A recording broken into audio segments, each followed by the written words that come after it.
Está conosco a deputada Carol Detoni, de Santa Catarina, do PL. Boa noite, deputada. Está sem o áudio Cris e agora. Flávio, é uma honra estar com vocês aqui hoje. Muito bem, a gente te agradece.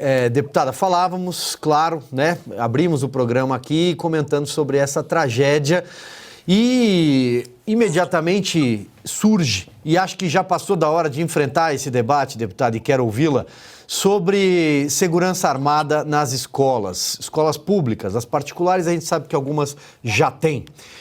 3 projetos parecem ter sido apresentados no Congresso Nacional e vão sim enfrentar a resistência da esquerda, não tenho a menor dúvida. Eles nunca gostaram de enfrentar este assunto. Mas eu queria ouvi-la sobre isso. Boa noite mais uma vez. Perfeitamente, Silvio. Eu fiz um levantamento, né, de quantos projetos de lei foram apresentados nesse meio tempo, né, sobre segurança nas escolas. E o nosso levantamento, inclusive eu apresentei ontem também, ao todo nós temos 26 projetos de lei, depois eu posso passar para vocês o relatório, né, que vão desde colocar detector de metal nas escolas, segurança armada nas escolas, tornar crime hediondo essas situações que ocorrem em ambiente escolar, obrigar a fazer um monitoramento, um sistema de vigilância e também a questão de aumentar a pena mínima, né, o limite da pena para 60 anos. Então, nós temos aí 26 projetos que vão todos nesse sentido de fortalecer a segurança nas escolas.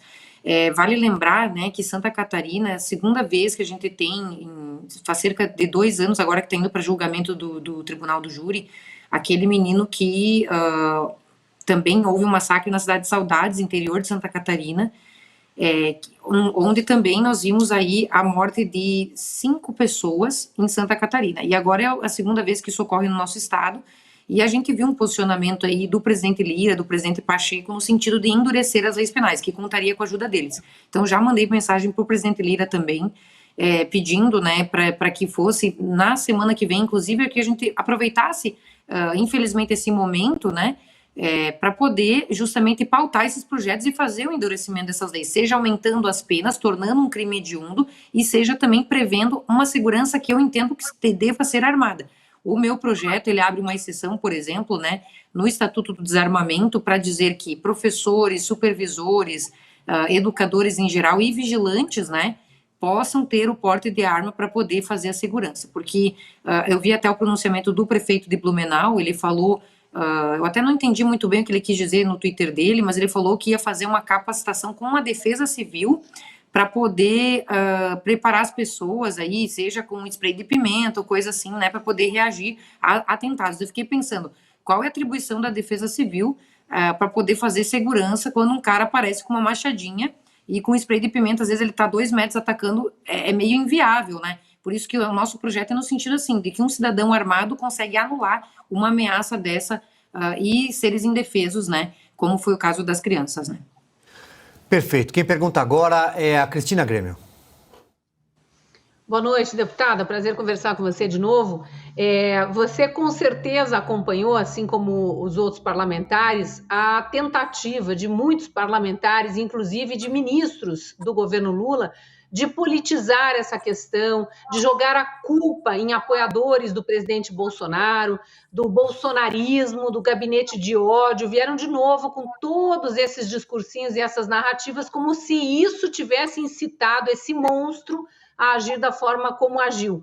E, obviamente, né, jogaram para baixo do tapete o que eles defendem, que é bandidolatria, desencarceramento em massa, que isso está nos discursos de campanha de todos eles. Fernando Haddad, meses atrás, estava concorrendo ao governo de São Paulo, falando em desencarceramento em massa. Lula fez campanha falando disso, né? E ontem, infelizmente, o ministro dos Direitos Humanos, de novo, falou disso, e tentando associar a bolsonarismo, aí batia na mesa. A gente viu o caso do deputado André Janones, parece que até o deputado Carlos Jordi já entrou com pedido de cassação contra ele, associando a nazismo, o bolsonarismo, e tentando dizer que foi o bolsonarismo que incitou ódio a ponto desse monstro pular o muro de uma creche para matar crianças com machado.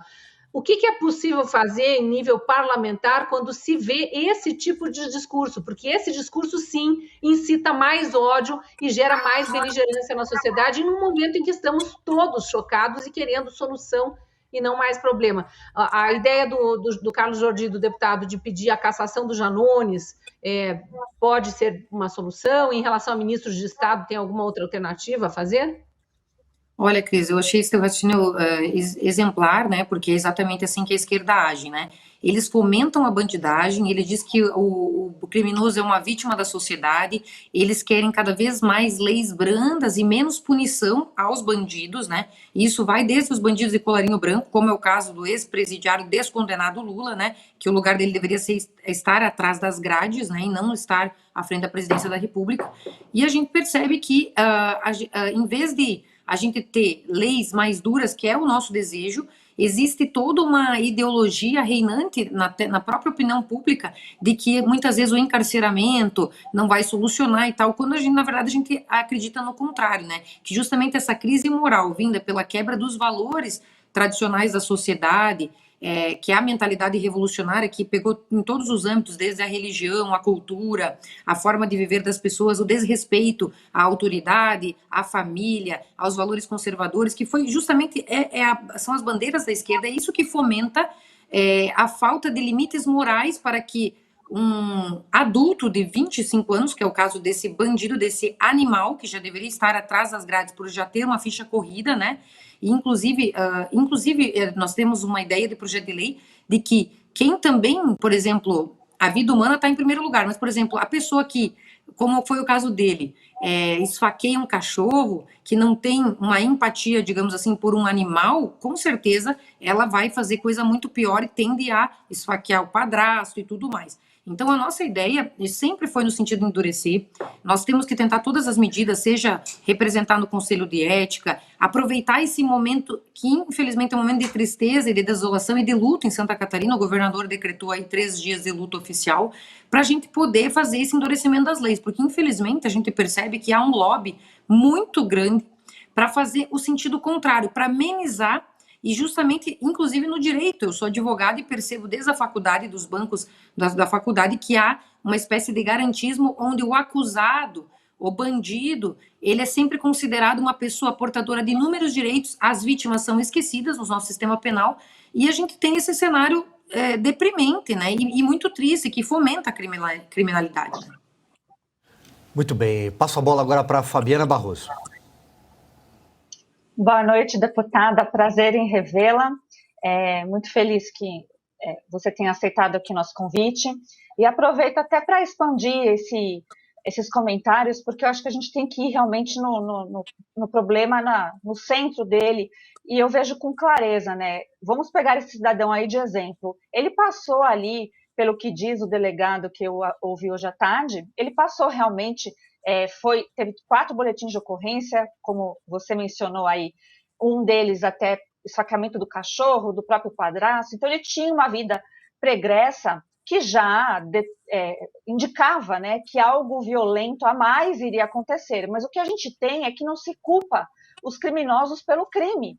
E o que a gente está vendo, infelizmente, é uma completa... Quando a gente tem noção de impunidade no Brasil e esse garantismo seletivo, porque é seletivo, de um lado nós temos humoristas e jornalistas presos, e eu não encontro artigo da lei que justifique essas prisões, ou, por exemplo, custodiados como o Anderson Torres, que já exacerbou o tempo dele ali na prisão de investigação. Nem estou entrando no mérito se é ou não, mas estou falando do tempo legal. E, por outro lado, todas as garantias quando se trata de bandidos e bandidos, vou falar bandido porque é a palavra, violentos, porque nesse caso aí não tem o que dizer. E há relatos que ele já reclamou, né, do tratamento policial. E pelo que eu sei, até pela boca do próprio delegado da Polícia Geral de Santa Catarina, houve um cuidado com a vida dele, justamente porque nem no sistema prisional um cidadão desse consegue, às vezes, sobreviver, porque nem os bandidos também aceitam esse tipo de comportamento. Então, como que a gente faz para equalizar os verdadeiros valores e a proteção das pessoas comuns? Eu sei que essa é uma pergunta muito difícil, que tem muitos caminhos, mas é preciso conscientizar do que nós estamos falando.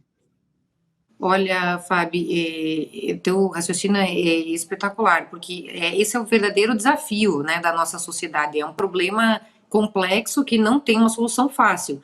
E nós, enquanto direita, vendo a falência da segurança pública, né, em termos de prestação de serviço por meio do Estado, uma das alternativas que nós entendemos que seria viável e que foi adotada durante o governo Bolsonaro foi a de facilitar para que as próprias pessoas promovam a sua segurança, tendo acesso às armas de fogo, né? Seja tirando um CAC, frequentando um clube de tiro, para poder se sentir seguros num ambiente como esse. Porque eu tenho certeza que se tivesse uma professora, um próprio vigilante, portando uma arma, vendo esse perigo, porque ele estava com uma arma branca, imagina se ele tivesse com uma arma de fogo, aí sim que eles iam pegar esse discurso de ódio vindo do Bolsonaro, entre aspas, para dizer que a culpa era do Bolsonaro de fato, mas ele estava com uma arma branca, e se tivesse uma pessoa de bem com uma arma de fogo, poderia ter anulado e poupado essas vidas desses seres inocentes. Então, a gente não sabe qual é a solução, assim, enquanto sociedade, a sociedade está doente, né, por conta da inversão dos valores, mas a medida que a gente vê é justamente de fazer com que cada um promova, então, no seu âmbito privado, passando por todos os requisitos, porque não é fácil também ter um porte de arma, para que as pessoas estejam, então, armadas pelo seu próprio bem, né? Eu acredito muito nisso. E uma das coisas importantes a gente salientar para o público, né, porque quando ocorrem esses atos brutais, né, e bárbaros, muitas vezes as pessoas fazem questão de ficar divulgando muito, porque esses espetáculos que o criminoso faz, muitas vezes é para ganhar notoriedade pelo modo inverso, né, sendo esse anti-herói, esse cara que quer ser reconhecido e quer ter a fama. Então, nesse momento é importante dizer para as pessoas que estão nos ouvindo, né, para que não divulguem as coisas relacionadas a ele, não deem notoriedade a ele, mas ao contrário, nesse momento a gente teria que falar muitas vezes do caso da professora Simone Aparecida Camargo, que ela vendo o que estava acontecendo, por exemplo, eu até postei o vídeo dela, ela trancou a sala onde estavam os bebês, e quem sabe poupou a vida de quantos bebês, né, que ele poderia talvez ter passado pela sala ali e ter continuado esses atos bárbaros e brutais. Então, são questões complexas, né, que a gente vai tendo medidas, assim, que a gente entende que podem ser a parte da solução, né. Flávio Morgenstern.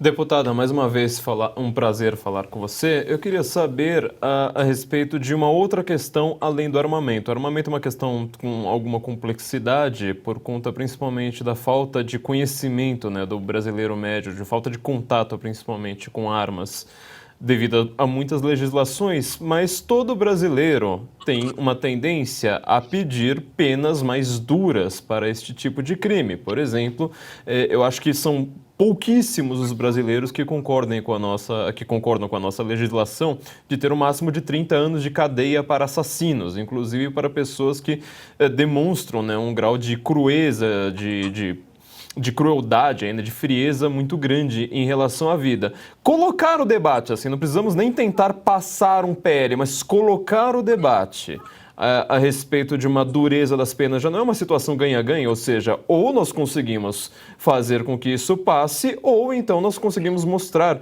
que a esquerda, que adora falar toda clean, né, toda jeitosinha na época eleitoral, ela está do lado dos bandidos.